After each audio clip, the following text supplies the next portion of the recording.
In August 2022, we did the most ambitious video that we could for our first single, Let the Music Rock. It was bold, it was complex, and it pushed the limits of what we thought we could pull off. Fortunately, the feedback was amazing. But a few months later, we released our second single, Like a Rocket. And when the time came to think about a music video for this one, we thought, oh shit, how are we gonna top the last one? This is the revealing journey into the technology used to create something that we thought would be a suitable follow-up. What we didn't know at the time was that we would be involved in an endeavor that would have it all come together in this way. This is the making of a world's first Cybervideo.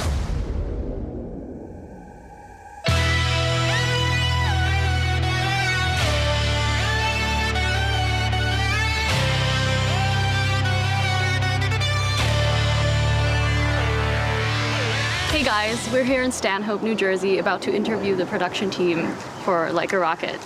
Yeah, so we're about to go inside and ask Tyce and Anthony some questions. Hey guys! Hey, welcome. Good to see you again. How you been? Good to see you.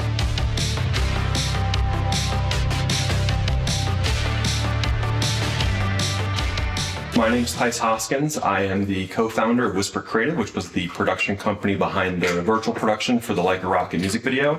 And my role in the music video specifically was the producer. So Whisper Creative was founded by myself and my business partner Austin back in 2017. Austin and I met in college and started doing a lot of freelance projects and music videos for classmates around campus. And then in 2017, we wanted to kind of branch off from the music video side of the business and start doing more corporate productions, commercials. Yeah, I've been doing that since 2017 and slowly growing that side of the business as well. I'm Damian Dustin, and in addition to being the manager and producer for Twin City, I also produced and co-directed and co-wrote the Like a Rocket music video. My name is Dariell. I'm a co-director with Damian for the Like a Rocket music video. I mostly do narrative work, so whether that's music videos or scenes for actors' reels or short films. My company, Leon Studios, is what I started so that I can just create different worlds.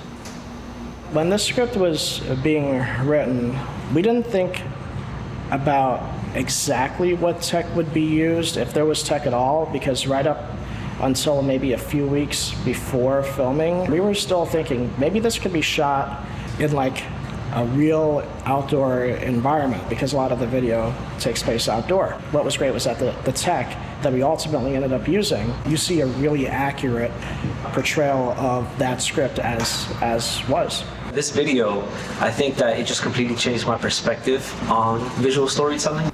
I remember, Austin was like, hey, Twin City's got another music video. And I was like, okay, so? And then he was like, well, here's the script. And I was reading, I was like, oh, okay, we have a lot to do here. My first thought when I heard the concept for this video was, how on earth are we gonna do something like this that is gonna look good?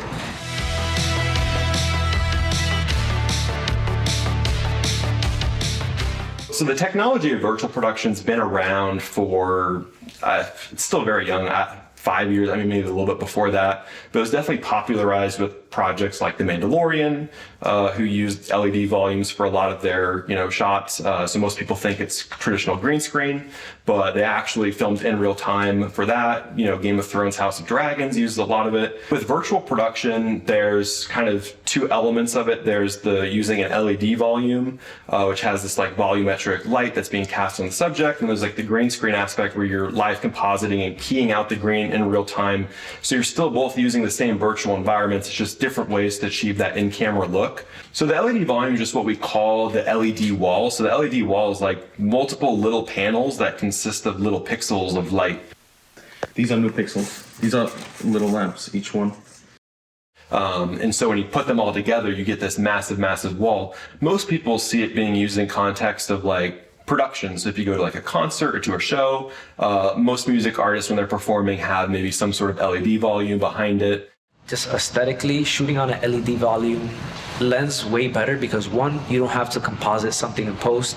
It's really difficult to composite something when you need to key out hair and set up lights outside of the green screen, to make it look real, like you're in that scene. But with an LED wall, it's like the lights are already emitting onto the person, onto the twins.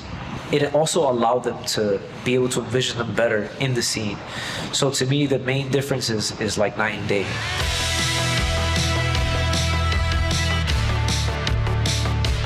Tomorrow we go through the shots and scenes and figure out what we're doing green screen, what we're doing LED. But basically, like, open up the map, open up the scene. I need to test a couple of the cameras figured out. Yeah. But what made this like a world's first and super interesting is with all the productions we've seen, no one's quite decided to use green screen and LED screen kind of in tandem. So the way we had the studio set up was we had the whole cyclorama with, the green screen, so we could, have the tracking system and shoot towards the green screen and get everything we need there. But right behind us was the LED volume, so we could flip the camera around, keep the same tracking, and then film with the LED volume. But again, it's very, very small. Like, I only see a handful of videos every now and again, like using virtual production, but we always have our eyes peeled. Like, we're watching stuff and like always trying to pick it apart. Like, is that real? Is that fake? And like, we're in the industry and we can't even tell.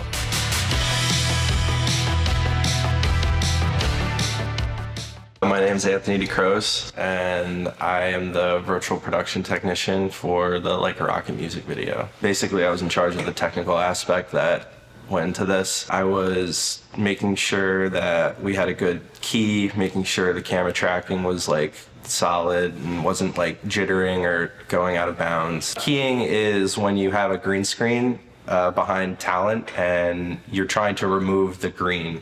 Is the key a little bad in the top corner? Yeah, I want to rekey. There's some fill problems going on too. That was pretty good, right? I was also making sure we were rolling all of the virtual production takes on top of pulling focus for some of the shots that we were doing. In a virtual situation, you need to pull focus for the camera and you also need to pull focus for the engine. The virtual environment, so when he's pulling focus too, the camera lens is pulling focus, but then we're also pulling focus in the 3D environment. It's very cool. It's the world's first. I was also in charge of all the set construction and the photo scans. Unreal Engine's a game engine. So the way we were choosing shots was plugging in a game controller and flying the camera around in the virtual map and kind of placing the cameras where we were flying it around. It was as if you're playing a video game, like in the fullest sense. This shot we set up for some of the overhead driving shots. Just animated a camera along the path. And really simple scene.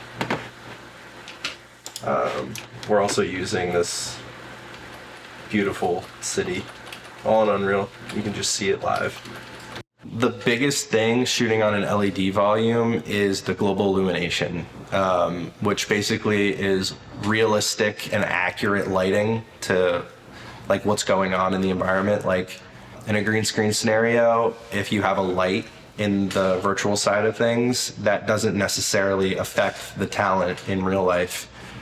With an LED wall, all the light that's being cast from the wall falls off onto the subject. So you get really realistic shadows, lighting, reflections, all that type of stuff.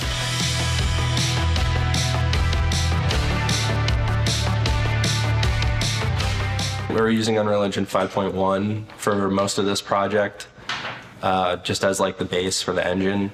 And we were using Aximmetry to basically bridge the gap between the production side of things, like all the camera equipment, and the virtual side of things, which is Unreal Engine. That was also a software that I had no clue about prior to this and had to learn basically most of the things through, talking to people online and forums and stuff. And there's a bunch of really great people that are super helpful in trying to get other people into this type of market. Another piece of hardware and software we're using was anti-latency, and that's for our camera tracking system. Basically in the software, you have to set up your tracking mat and how big it is, where your sensors are. So these are the trackers that we were using for the virtual production. Between this tracker and this receiver, we were able to wirelessly do camera tracking. This is a infrared sensor, and it points down or up depending on where you have your tracking mat. But this basically looks at plots that are on the ground. So as it moves in location, it can tell the distance it is between each point. There's an accelerometer built in here, so that's how you get like the tilt, rotate, pan type of stuff. On top of that, we were using Vanishing Viper to pull focus. Our computer rig, we're using an RTX 4090. We're using a top-of-the-line Windows machine to run the Unreal Engine side of it. I was utilizing an RTX 4090 for all the graphic stuff, so we had like no issues or bottlenecks with the hardware, and all the hardware kind of works great together. The reason it was a world's first was because we were using a brand new camera that no one's ever done this type of like production with. We were using the Ronin 4D, the 6K. This is the world's first virtual production chicken camera. You know, most of the time with green screen, it's really easy to lock off a camera on a tripod, cut out the grain, and like call it a day. But we need the shots to be dynamic. We need the shots to be cinematic. And so we have, you know, Austin's filming style. And now we need to make sure the tracking system and the cable system and the focus system and all of the gear and equipment and stuff is, you know, we're able to film like we're filming just a regular music video. We were able to fabricate and mount a special tracker that mounts to the bottom of the gimbal, the X9 gimbal, I think it is. So basically what we're trying to do here, that little blue dot is the virtual camera like in the 3D space. We have to put it over that little shape there, that gray shape. But this light's too bright. Once we did that, we were able to track the lens completely. So it was like flawless, the tracker didn't move at all. And no one's really done that before with this type of camera. Typically it's cinema cameras like Reds and Aries and Blackmagics. Another thing that was difficult with using that camera was that there was no time code or any type of gen lock. So it was difficult to sync the incoming feed from the camera into the outgoing feed of Unreal Engine. Distress. For the BTS, come on. Do it for the grand. But we were able to dial it in using Aximmetry because it has a tracking delay feature, so that was awesome. We didn't have to worry about timecode or genlock in this scenario. There was a lot of pre-production for this shoot. I had to make 4 or 5 separate environments that were all kind of like custom in their own way, changing lighting around, importing models. So yeah, one of the most difficult aspects of the shoot was the fact that this was like a new thing for us and we were kind of going into like uncharted territory a little bit. So now we're back to square one. Yeah. Square one. Our old friend, square one. Some of the other problems we had during pre-production and the week leading up to the shoot was that as we were doing our Unreal Engine tests, we were doing everything in 1080. So at a much lower resolution. So in that case, we were doing fine with the hardware that we had, but we knew that we wanted to get like a higher quality end product, so we needed to jump to 4K, and we didn't have the ability to do that with the current GPU that we were using, so we upgraded to a 4090, and that gave us so much more runway towards like the end. I haven't even hit a bottleneck with that card. It's been great. Another thing, we also need multiple camera inputs and camera outputs into the machine. So we had to get a upgraded DeClink card from Blackmagic in order to do that. And that was something we needed to get like right away before the shoot. It allowed us to record and output a 4K signal at anywhere up to like 120 FPS. Not that we used that, we were only at about 23, but it was still, we needed that card to progress. Whoa. That's sick. We also didn't have a correct power supply in our system for the 4090, so we had to upgrade that too. And then everything started to just kind of fall into place with like performance, and then there wasn't any issues at all. No overheating, no cutting. We also had some problems with our camera tracking system. We were using anti-latency, and it works great, but you need to do radio scans and null out everything that's in the area. So I was doing a couple hours of radio scans trying to pinpoint just interference and frequency that was happening in the studio that we were at. And once I moved the mat to a separate channel that nothing else was touching, our camera tracking improved immensely. We weren't getting jitters, nothing was bogging or bumping. It was just kind of flawless after that. But lots of trial and error, it just kind of worked.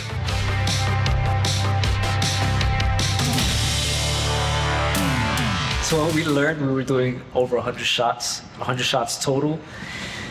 And the amount of time that we had, I thought it was gonna be like headache after headache, nonstop. If you're on set for something like this, there's no way you're doing 100 shots. There's no way. So looking at 100 shots is like, oh boy, we need like 2 weeks to realistically capture this thing. As a producer, you're like thinking through how much time it takes to capture each shot. You have actors, lens switches, and then we have this new technology. Like there's so much that could go wrong. So I was just planning worst case for everything. Yeah, I don't even know how we pulled it off. I think it was just the twins were like on point with the way they were acting. Austin and Anthony were on point with everything on their end. Being hand in hand with Damian also, just making sure he was happy with everything. I think it somehow made it happen, even though to me in my head it was impossible.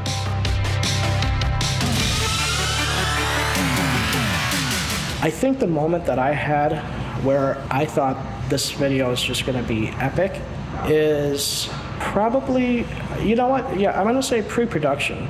For me, the pre-production part of it was where I really thought that this would work. I trust the team that we hired, so I kind of felt like within some of our talks that we were assured with some of the things that we wanted to pull off. What I wasn't sure was, okay, how do you get folks ready for like martial arts in a few weeks?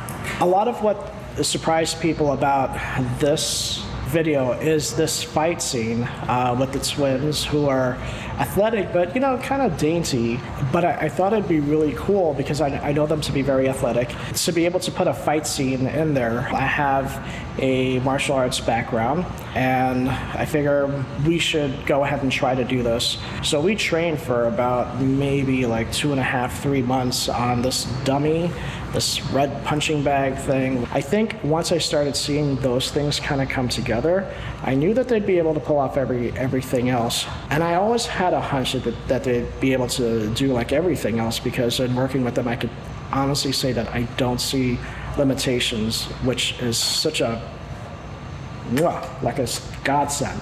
When I saw that come to life, all the rehearsals in the living room. Shot 50, TC comes into frame wet, tosses backpack on ground to get new outfit.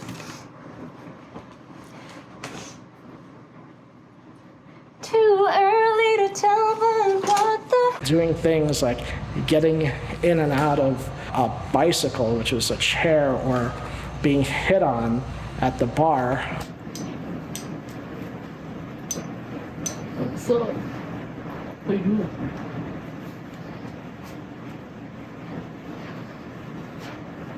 All those things coming together is where I feel like, yeah, we definitely have something great. Now, that happened in pre-production.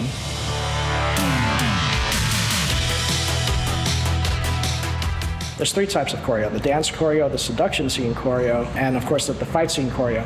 I did the fight scene choreo. Sharon, Gruber, who we work with frequently, did the seduction scene choreo, and of course the dance choreo. Hi, my name is Sharon Gruber, and I am the choreographer for Twin City. My role for the Like a Rocket video is choreography. I did the dance choreography, and I did the seduction choreography as well.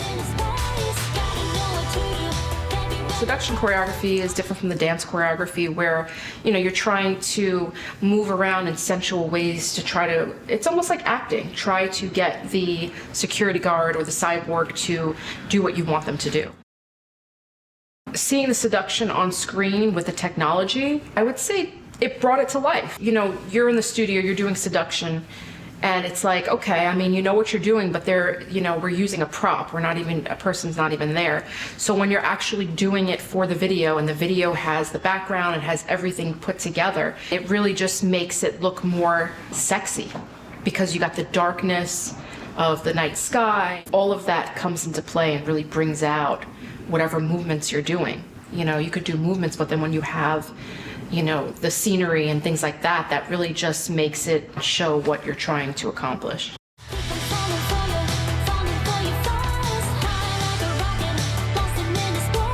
What 3 words that would I use to describe the moves for the dance scenes? I would say sexy, cutting edge, and fun. All right, let's try from the beginning. And you can do that when you look to the sides with a little bit of a spin. Ready? So the process is, hear the song, what parts do they need to have the choreography for, do the movements in a studio, record, go over it, present it to Anjali and Bhavani. Then we do the choreography, we go over the movements, teach the movements, and get it down pat. And the movements are practice, practice, practice, and that's basically the whole process in a nutshell.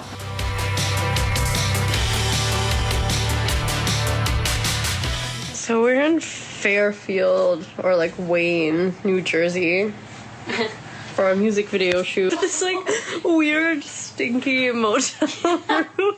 Because our other room, like, the door just randomly didn't open again to like the guy from the motel like kicked it down, and it's so cold and we have to wake up at like 5:45 a.m. tomorrow to go to Stellar Studios from this Stellar weird Studios. Motel that smells of poop. Anyway, somehow I only brought one sweater and like what, like a crop top. Stellar Studios is a new state-of-the-art facility in Fairfield, New Jersey. We ended up shooting at that studio, I want to say early 2022, working on like a different music video project. We were using the studio space, and we didn't even use the cyclorama or any of kind of that main studio. But when we were there, we got to meet the owner and kind of connect with him, and we found out he had all these LED panels. We were like, hey, have you ever tried virtual production? Is that something you're interested in? And he sounded very interested, so we decided to set up a volume and bring all of our stuff. And yeah, so when we're, considering options for the Twin City, like a rocket music video, Stellar was the first one that came to mind. It was close to us. We already had this relationship and, had proven the technology in that space. So that felt like the best bet to bring everything to life.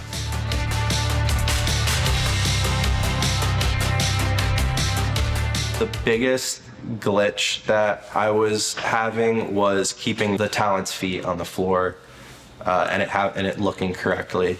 There was a ton of ways that we could have fixed that, but at the time that we were shooting, we didn't have the exact piece we needed to solve that issue. But we shot around it and it works fine. It's when there's a forward and backward perspective shift, you kind of lose the feet sometimes. Like the feet don't line up with the ground perfectly, the CG ground.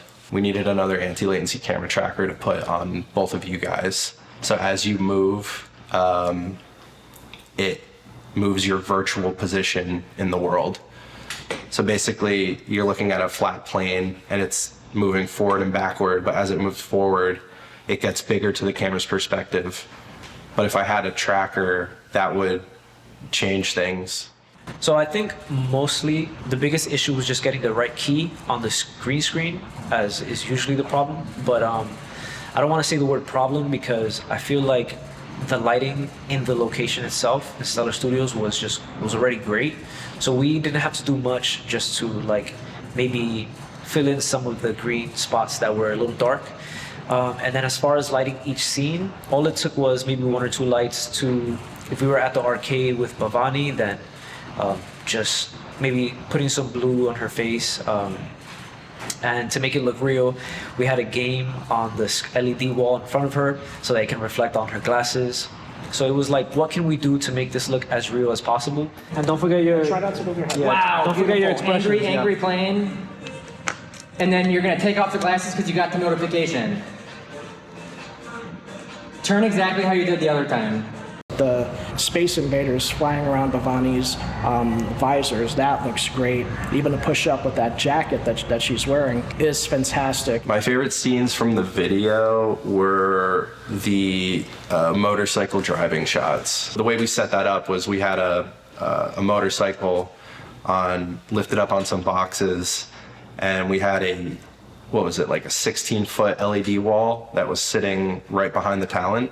I had a virtual camera on a path in Unreal Engine that would run from point A to point B just in a straight line. and then I pump that image into the LED wall. And as we're shooting the talent on the motorcycle, the LED wall is like kind of whooshing through. Ooh, That was sick. that was good. Have you guys ever shot anything like this? This is the best it's looked. It gives a feeling that like the motorcycle is actually moving through space a little bit, which is like super dope. It came out great. Yep. Keep your eyes on the road. My name is Jason Monet. I am a hairstylist. My role in the production was to do hair. All engines go.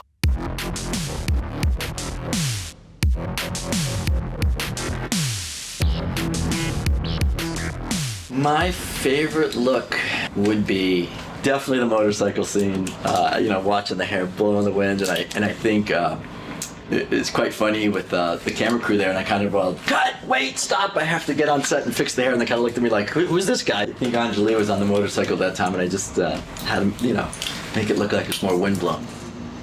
The secret to the windblown hair look is it's a secret.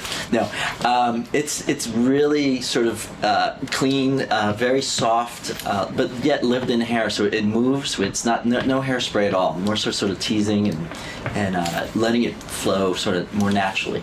My favorite was when it was a very, very technical thing, but they had to make the lights go, and they just took 2 pieces of paper and the flashing of the lights going by, I thought that was kind of cool. And the LED screen, I mean, it was like, I don't know, how many LEDs were there? 50? I don't know. It was pretty massive. I think my favorite or the most fun behind the scenes moments were when we were moving the bike in and out of sets, because it was a heavy bike and there were certain angles that we couldn't push the bike, so we had to like lift it to put it on some Apple boxes.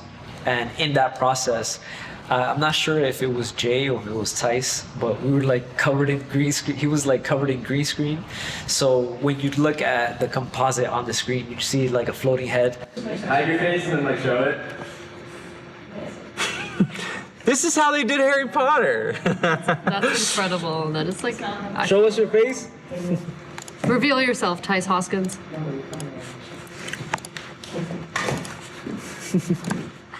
Wow, that looks so real, bro. What the heck? That's stop. Everything solid. Yo. Focusing. Can you replay that real quick? Yeah. Go back. That might be my favorite. Yeah, me like too. immersive shot of the day. Yeah. Give it 5 days. Like, wow.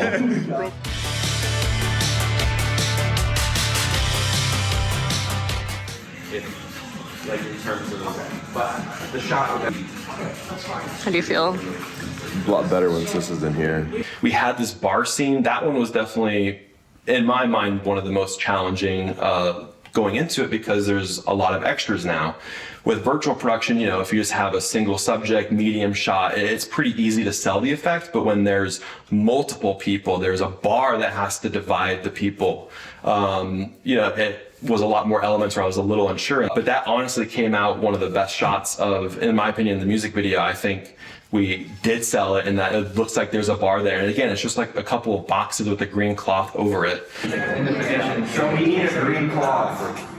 All right, so she has yeah. I think the most confident shot was the bar scene.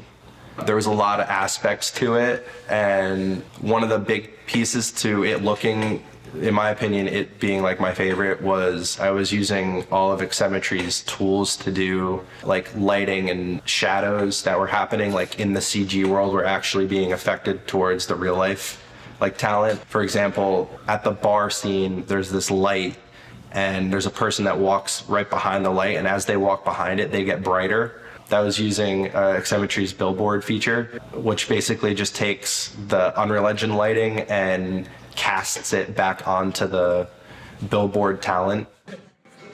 Wow. So you get like really concise virtual lighting that's accurate. That was probably my favorite shot because I think it looked the best. There was a bunch of other things going for it. Like we had an actor behind the bar and he was able to like place a glass onto the bar. So we just removed the cup from the bar. Is that a shot glass? Yeah. Okay.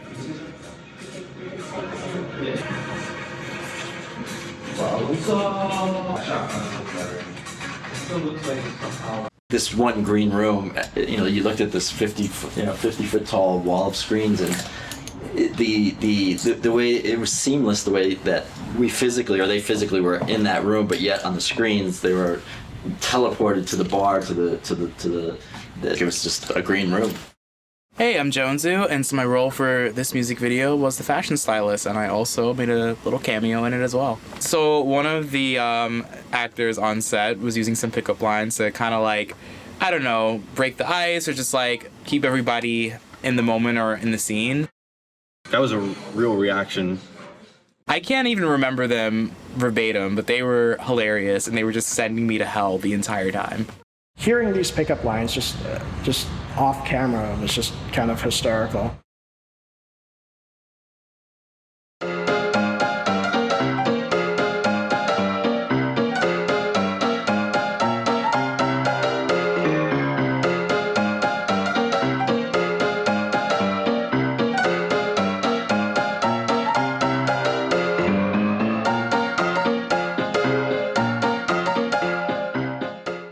My name is Sarah Tweedy. I'm a New York City-based makeup artist, and I did the makeup for the Like a Rocket Twin City music video. So being on the set was incredibly fun. I remember when I first walked into the green room, and could not stop thinking that this is the most insane wall of technology and the computers and everything like that, and it was incredibly cool to be on a set that first of all had such an incredible beauty room for me in the back. I had my own section. I loved coming into work for the 3 days because I had my own setup, which was really, really nice. And then I was able to go into the other room and be a part of such a incredibly unique experience with all the technology. I've never been on a set like that in my life. So I think my favorite looks was the makeup that I did for the bar scene, which is extremely glittery, very glamorous. I feel like it's very much my style of when I get hired, kind of what people hire me for. So it's eye-catching and kind of magical looking, very glittery and pretty. So I feel like that one was my favorite. And action. Look at each other.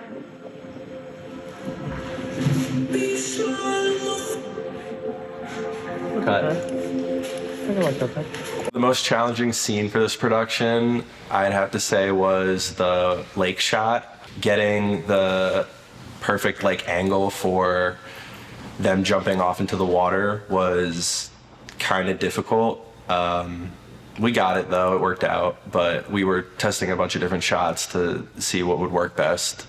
It was a lot of playing around with the perspective and making sure that we had solid tracking throughout the whole shot. The scene that I thought was going to be the most difficult to pull off is the one by the pier. And the reason is because it's two people in a scene, and the pier was very narrow, so the scale, it was hard for us to find that right balance.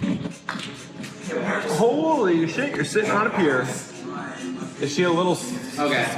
Wait. Big? She's a little small. No. Okay. Yeah. Scoot over a little bit. It was perfect. There we go. It appears too big. It's way too big. It's huge now. They got both of them, but it does look massive. Swim. Rotate looks all right. Yeah.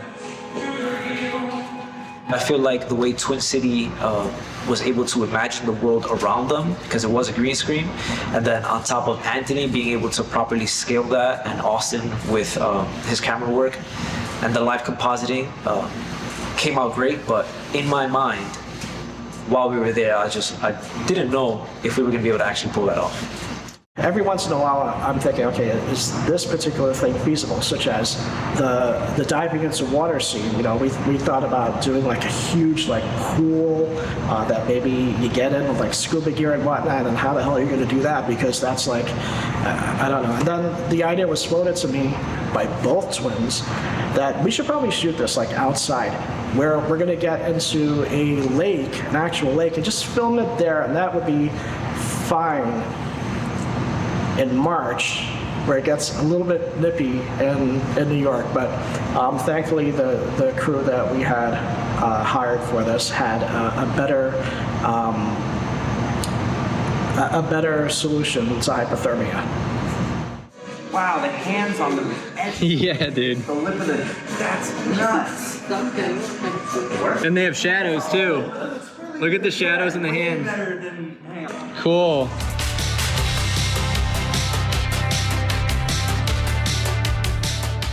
Science. Science. Is Anthony playing Is Anthony playing soccer? And Anthony what?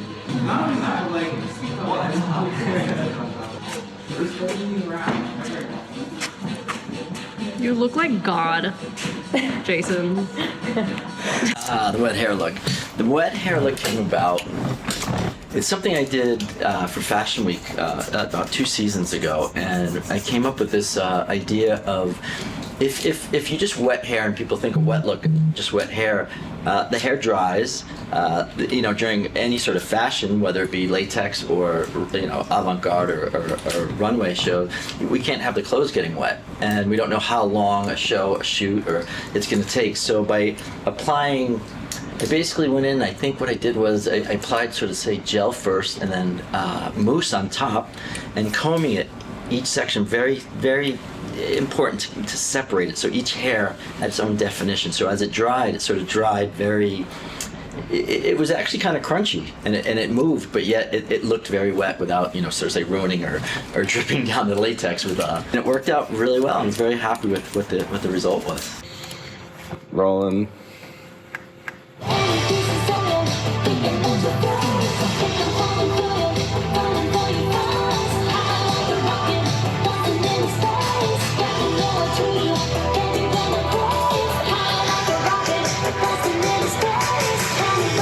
And it was interesting on set, we were working, doing the hair, doing the makeup, and it came to the part, which is probably the funniest part for us as far as in the glam squad, was after she'd done all this beautiful makeup, they called for wetting the face down. So at first there was sort of like a little mist, and that was fine, and then there was a little bit more. And then I definitely remember Austin saying, "No, wet it!" And he's like soaking it. And poor Sarah's just sitting there like this. When the cinematographer first described to me that I had to keep on spraying water on the girls over and over again, I think it went on for like 30 minutes, just more and more water sprayed onto them, and it was just like kept disintegrating the makeup. It made me kind of sad because I had worked on the makeup for like an hour on each of their faces that morning, and it was really beautiful. But obviously I wasn't told, so I was like, I'm just gonna spray this, and the end result was incredibly beautiful, and I'm like really happy that I like went with the vision of the directors. Please fasten your seatbelts. We're going to have about a 2-hour flight to Chicago. Jay, real time. There's Jay in a spaceship. Astronaut Jay. Houston to Jay. Houston to Jay. Can you read me? Wow! Look at Jay's reflection. See that? How is his hand getting cut out? Is it going green? He's like definitely sitting in there though. This is so cool. All right, I'm happy. We did it. Wait, point to the other. No! Point to the other chair. Holy smoke, Anthony! Are you getting him in too, live? Is that? If you go like it. Wait, I could just literally sit in this chair.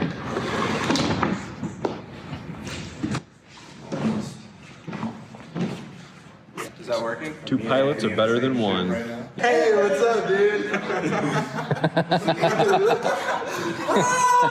Yo, this spaceship's a lot bigger than it looked in the pictures. Yeah, this is a pretty big spaceship after all. Wow, all right. Amazing. We did it. With virtual production, it's real-time in-camera vis effects. So the moment you're on set, you get to look at the final end product. Like in the studio, like when the twins were sitting in the chairs, like, it was a green screen chair, like green screen chair and a green screen studio. But what we saw was them in the spaceship. We got to see them sitting in the spaceship. Hey, if you reach for that button, it's a little bit higher. You can give those notes and that feedback that you wouldn't necessarily get with traditional green screen. The scene that I was most surprised that they were able to pull off was the spaceship scene. And up until that point, we hadn't really discussed how this would look. I had seen the model of the interior of the spaceship, but I didn't know that it would actually look quite that cool. I mean, that's really a credit to the teams that we had working on this. All the stuff we're filming and all the scenes in the Twin City music video is 3D. Those are 3D objects with textures and meshes. There was a couple shots where we weren't able to get live during the production, and some of them had to be like created using CG. So I had to photo scan the twins, and I had them basically stand in like a T pose, and I had them spin as I was taking pictures. I must have took like probably 400 pictures, and then I brought those back into Blender and I mapped them onto a model, like a human mesh. And then I was using Mixamo animation assets to get the models to move the way that I want them to. There was a specific shot where there's a button press that happens and it's completely 3D, but it kind of looks pretty real. And then there was a shot where the twins were running through the forest that's also completely CGI. But I needed the photo scans because I needed them in their outfits that they were wearing. So that's how that was done. All right, so here's some of the cool stuff we were doing with the photo scans for the twins. Here's the image that I was using. I had like 100 images that I was able to like pick between, but I settled on this one and I like roughly keyed it out. And then I found this model of just a generic female model for that was compatible with Blender, and I just mapped the texture image onto the mesh, and then dragging it into Unreal Engine, I was able to then like throw my own animations on it. So here was the swimming animation. It's kind of rough in some areas, but we were just shooting angles that we knew would work, like one of these. We also had a running animation for when they were running through the forest. But yeah, that's basically how we were able to take shots of the twins when they weren't actually on location. They were just in a virtual world.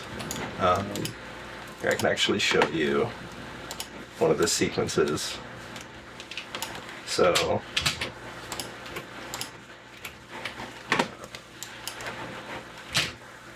this was just a quick run through the forest. And a closer up. Whoa. Yeah. So basically just for those two shots, it was a pretty simple process. That's kind of how that works.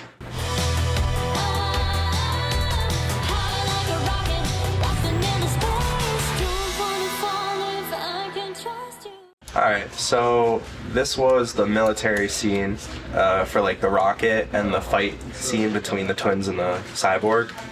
That basically happened like kind of right here. And if we go up top, this is the keycard entrance, where they both run, swipe the keycard, and then they get into the rocket. I have that sequence right here. There we go. So basically, they walk up, scan the key card, and they get in. All pretty quick inside of Unreal Engine. It's never a wait. It just kind of works. But yeah. Where's the mesh view? There we go. 3D. I could literally kind of place them wherever. They're on a keyed path. This is basically all the keys for their position, rotation, the two video files, and kind of like my shot list up top, but it's basically all the animation for that. Came out pretty good.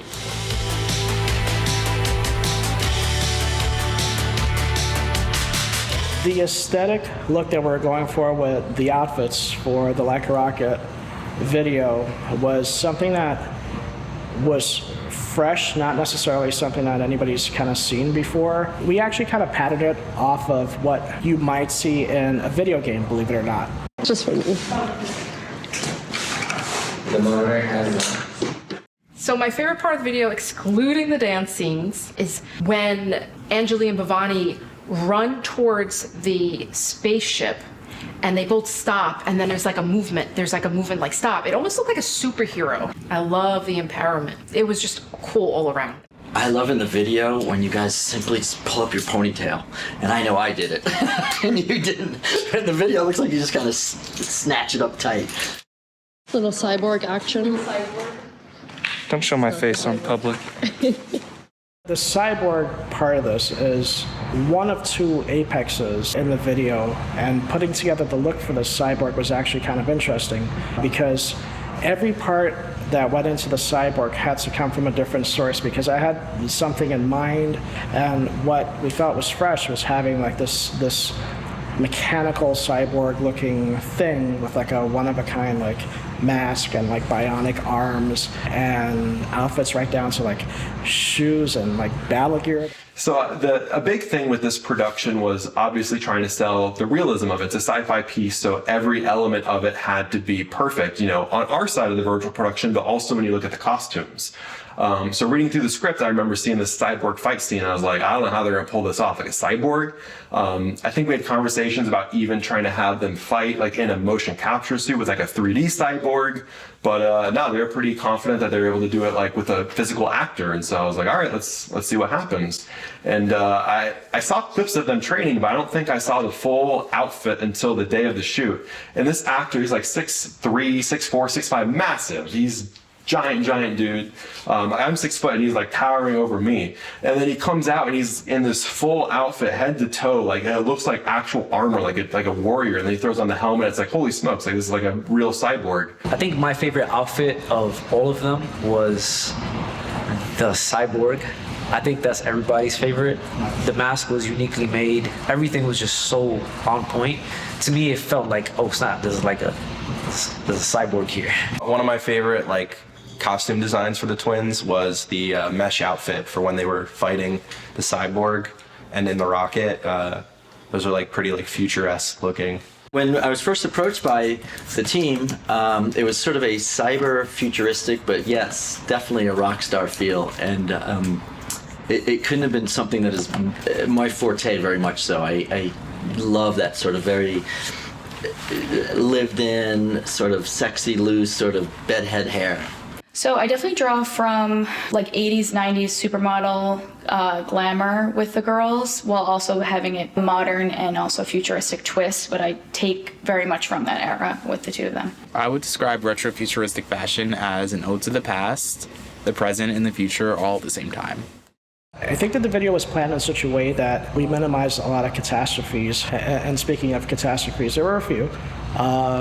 We had a first-time experience in working with latex where a hole was created by one of the twins, not going to say whom. We had to figure out a way to make sure that we could patch latex somehow. Because if you're familiar with like skin-tight latex, and who isn't, if you're familiar with it, then once it rips, it starts to like spread apart like this. It's not like you could sew it up or anything, so we actually had to improvise to make sure that that was on point. Honestly, the latex outfits looked incredible, but getting into them, not so incredible. It took maybe a solid half hour to actually get into them. A lot of lube. It was wild. So the outfits and the outfit selection was probably like a 2-month process where we're taking every little detail into consideration. Will it work with the scene? Putting together outfits for those of you who love it, but for those of you where that might be challenging, I would say that maybe that was a little bit challenging, but when it all came together, it was just a lot of fun.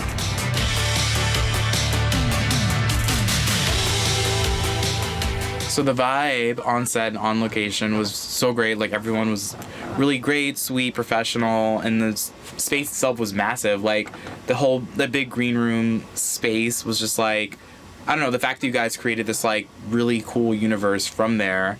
I don't know, like I've never really seen anything like that, so that was really cool.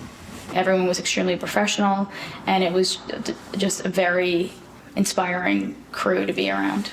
The artistry that I saw with that team Whether it was Austin with his, that guy has hands that are, amazing. He didn't just operate a camera, it was like in through him and as him and just kind of moved with him. Each one of the team members was just very, they looked like a bunch of frat kids hanging out, but they were very articulate to each one of their jobs and very, focused on it. I think that one of the most interesting things that most people wouldn't know is just how much fun we had on set. Like, for something like this, you would think that it's just going to be very strict because we need to get things like this way. And even though we were very intentional with the shots that we got, we had so much fun on set. Most people would probably think like, man, that must have been hard, or that must have been a challenge, or they must have been on point all the time. And the truth is, we had a lot of fun. Shut down. Your baby.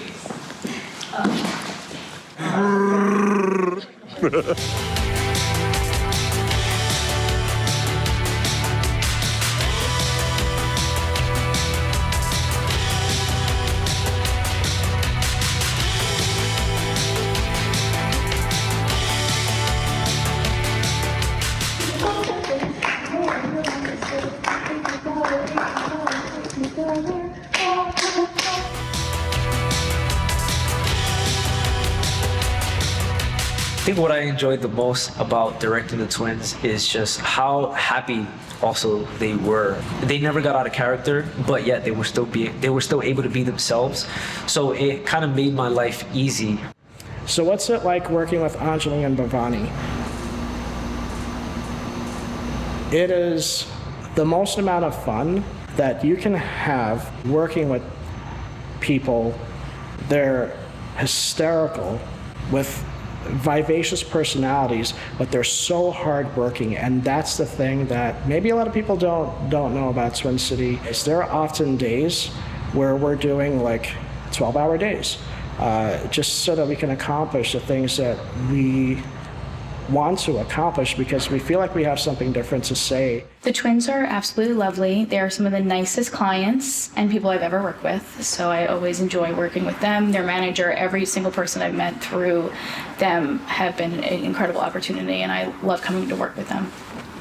They're probably some of the kindest, authentic, talented girls I've seen. I'll add this, when the team first came to me, this isn't a type of job that I would just take. Their manager, Damian, definitely, sealed the deal for me because he really knew his aesthetic, his music, and they were very serious about their music, which for me, I'm very serious about my hair, I'm very passionate.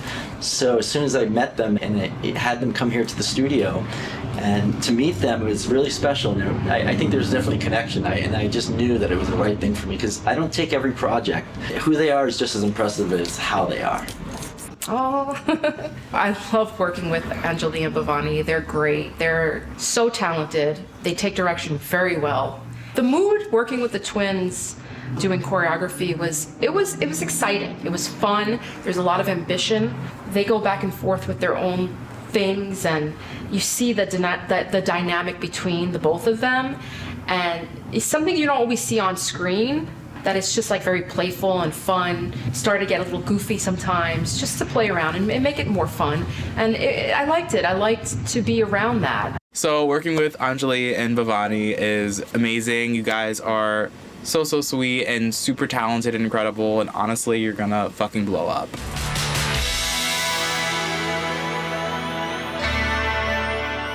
Twin City are unsigned artists, and yet we came out with this glorious video that we were told there really aren't many people who've done that for a video, if any.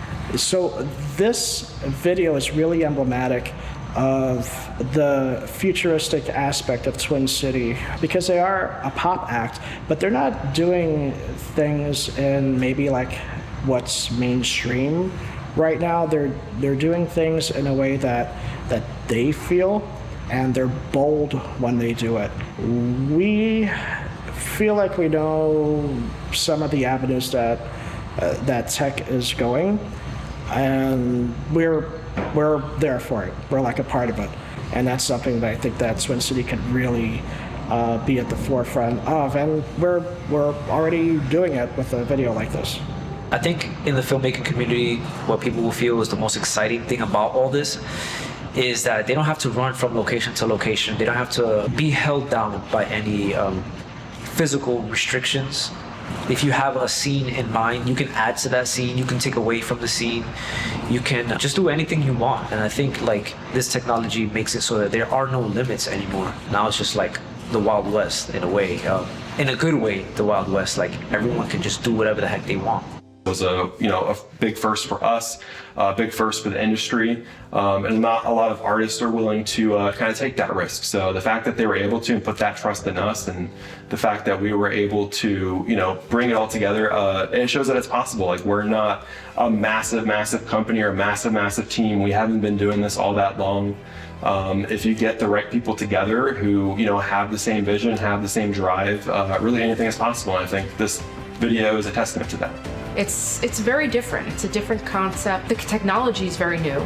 You get to see so many different things. It's like watching a movie. I think that's what's unique about it. It's almost like a female superhero movie in a sense. So people are always telling me like, yo, that's crazy, like that you shot that. They're excited to be able to want to create their own things. Waiting to get to that premiere was like, it was like the princess going to the ball.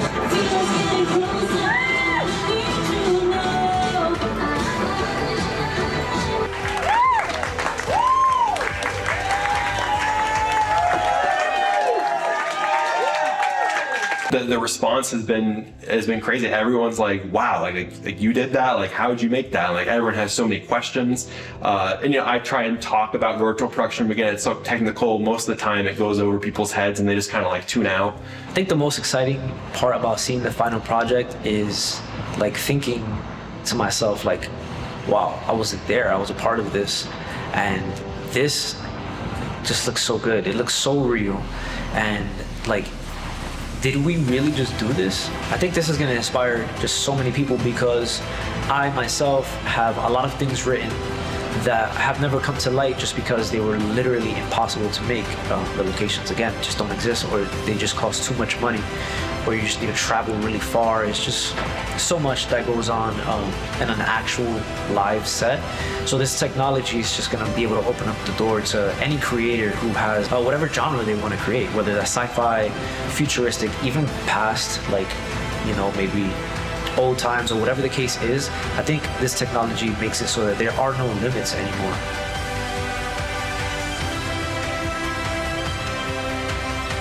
I'm hoping when people watch this, they get inspired to go out and try and create some cool stuff of their own.